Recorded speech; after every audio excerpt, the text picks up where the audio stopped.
You cannot be a practicing Christian who confesses to say that they know the Lord Jesus Christ and loves God and be pro-choice. I'm a practicing Christian. I profess to know Jesus Christ and love God.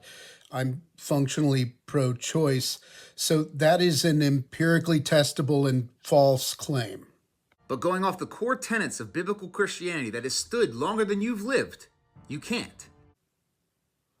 The Bible doesn't condemn abortion any place. The closest that it comes to treating abortion really is in the Torah, and there it does not treat a fetus as a person.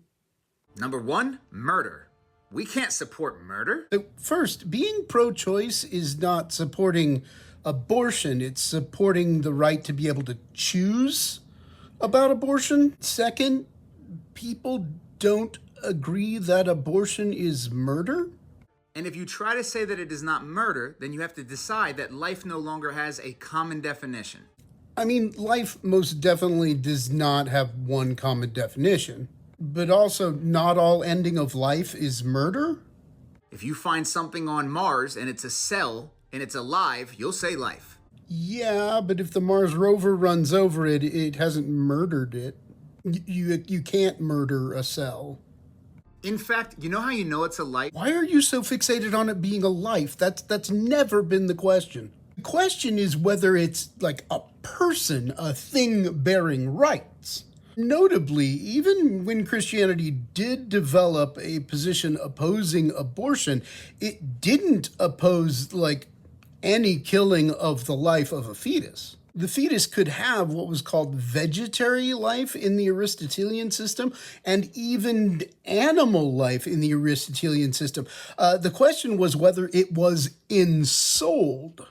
The idea of attaching personhood to conception could only come about with modern embryology.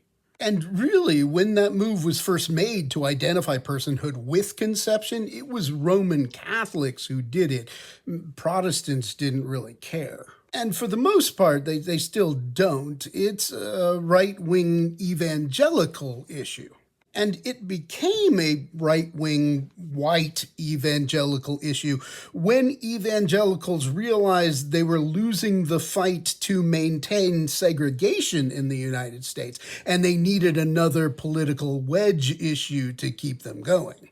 But rather than being a fight about biblical Christianity, this is really a fight on behalf of white evangelical Christianity since like the 1960s. And this brings up the second tenet that we stand on as Christians. To be a Christian, our goal is to aim for selflessness, not selfishness. Abortion is selfishness.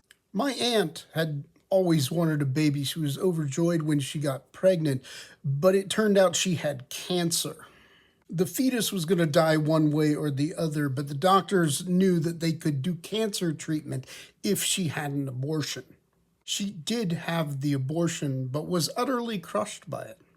Christians should have empathy for other people and not make stupid statements like abortion is selfish.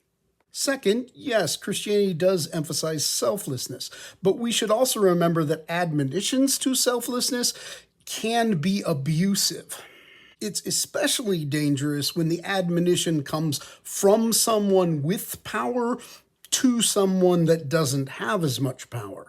This leads to the third point, which is even if selflessness did lead us to oppose all abortions, which it doesn't, this would have no relevance for whether you should be pro-choice. And that's because even if Christianity is in favor of selflessness, it's not about forcing selflessness on people.